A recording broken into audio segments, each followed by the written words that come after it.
ഞാൻ കണ്ടിട്ട് കണ്ണ് തള്ളിപ്പോയി, നെട്ടിപ്പോയി. ഞാനുള്ളതേ തിരുപ്പതി അമ്പലത്തിന്റെ ഇവിടെ കേട്ടോ. ഇവിടെ അത്ഭുതം എന്ന് പറഞ്ഞാൽ പെരിഞ്ചാതൊരു അത്ഭുതം ഞാൻ കാണിച്ചു തരാം. ഈ ഒരു ലൈൻ ഉണ്ടല്ലോ, ഇത് ഞാൻ കാണിച്ചു തരാം കേട്ടോ. വളഞ്ഞ് തിരിഞ്ഞ് ഇങ്ങോട്ട് നോക്കുകയാണെങ്കിൽ ആൾക്കാർ ഇങ്ങനെ ഇങ്ങനെ വന്ന് അങ്ങോട്ട് പോയി, പിന്നെ അങ്ങോട്ട് വന്ന് പിന്നെ അങ്ങോട്ട് പോയി.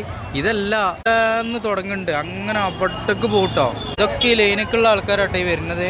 കണ്ണ് തള്ളിപ്പോണം ഇങ്ങോട്ട് നോക്കുകയാണ് നിങ്ങൾ. അതായത് ഞാൻ കാണിച്ചത് ഇപ്പോൾ ആ തലക്കലാണ്, ആ ബിൽഡിങ്ങിക്കാണ് ആൾക്കാർ പോണത്. ഇവിടെ അങ്ങോട്ട് നോക്കിയിട്ട് വളഞ്ഞ് തിരിഞ്ഞ് ഇത് ഓരോരോ കൗണ്ടറാണ്. അവിടെ നോക്കിട്ടോ, അവിടെ നിന്ന് ഇങ്ങോട്ട് ഈ ഇതിലേക്ക് കയറണം. അവിടെ നിന്ന് ഈ കൗണ്ടറിൽ നിന്ന് പിന്നെ ഈ കൗണ്ടർക്ക് കയറണം. ഇതൊക്കെ ആൾക്കാർ ക്യൂ നിൽക്കണം കേട്ടോ. ഇവിടെ ഒന്നല്ല ഇതിൻ്റെ രസം. അങ്ങനെ തന്നെ ആ തലക്ക് നടക്കണം, പിന്നെ ഈ തലക്ക് വരണം, പിന്നെ ആ തലക്ക് ഈ കൗണ്ടർക്ക് കയറണം. അങ്ങനെ കയറി ലാസ്റ്റ് ശിവദർശനം എന്നുള്ളൊരു ഏരിയക്കാണ് കേട്ടോ പോണത്. കാണിച്ചു തരാം ഇതിൻ്റെ തുടക്കം എവിടെ എന്നുള്ളത്. ഇതിലൊക്കെ ആൾക്കാരാണ്, ഈ കൂട്ടിലൊക്കെ ആൾക്കാരാണ്. എന്നിട്ട് നോക്കാൻ നിങ്ങളെ അന്തം വിട്ട് ആൾക്കാരൊക്കെ ഇപ്പോൾ അങ്ങോട്ട് ക്യൂ നിൽക്കാനായിട്ട് പോവാണ്. എന്നിട്ട് നോക്കിട്ടോ ഇവിടെ നിന്ന് തുടങ്ങണേ.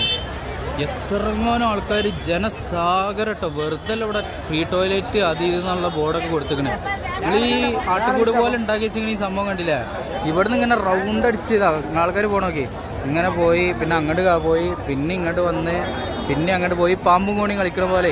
പാമ്പും കോണിയും കളിക്കുമ്പോൾ പെട്ടെന്ന് വേണമെങ്കിൽ മേലെ കയറാം. അത് പെട്ടെന്ന് മേലെ കയറാൻ പറ്റില്ല. ഇതാ ഈ കൂട്ടിൽ ഇങ്ങനെ ഇവിടെ വരണം, പിന്നെ ഇവിടെ വരണം, പിന്നെ ഇവിടെ വരണം. അങ്ങനെ റൗണ്ട് അടിച്ച് അങ്ങനെ വന്നുകൊണ്ടേ ഇരിക്കാണ് ഇവിടുത്തെ സിറ്റുവേഷന്. ഇവിടെ നിന്ന് ആൾക്കാർ കാണാനില്ല. ചിലപ്പോൾ അവിടെ വേറെ എവിടെയെങ്കിലും ഏരിയയിലാവും കയറുന്നത്. ഇതൊക്കെ എൻ്റെ ഇവിടെ അടച്ചിക്കാണ് കേട്ടോ. ഇവിടെ സംഭവം ക്ലോസ് ചെയ്തിരിക്കണം. കണ്ടാണ് ചിലപ്പോൾ ഇതിൻ്റെ ടൈം ആയപ്പോൾ ക്ലോസ് ചെയ്തതാവും.